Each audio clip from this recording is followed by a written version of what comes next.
G'day blokes, Bruce Robinson here again from the Fathering Project, and this month we're talking about discipline in families. And today we want to talk about setting rules. And rules are actually, they're great because it helps kids to feel loved. You know, the kids grow up and if they say, my parents just didn't care, it meant they didn't make any rules. So we'll talk about how to set rules.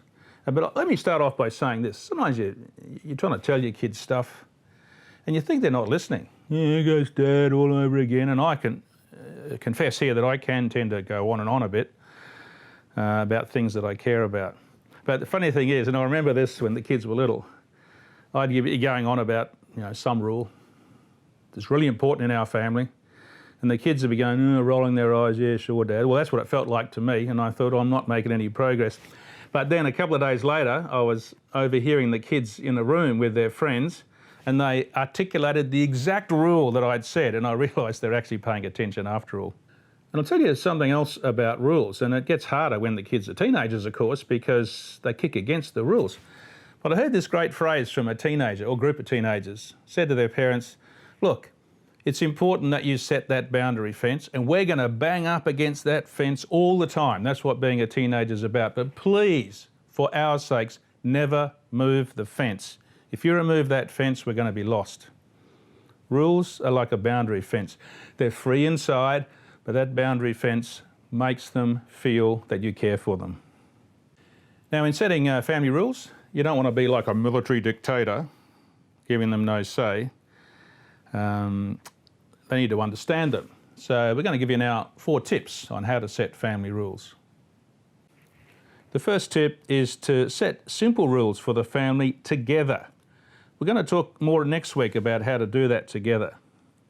But doing it together is very important. Secondly, establish rules that create routines, whether it's routines about homework or screen time or going to bed. Set rules that create routines. Thirdly, set consequences for your children and set them in advance.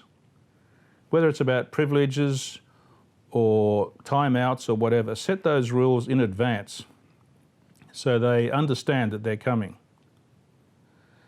And number 4, remember to always give positive reinforcement. That is, that the rules exist in a context of positive reinforcement. And dads, just one final thing about rules.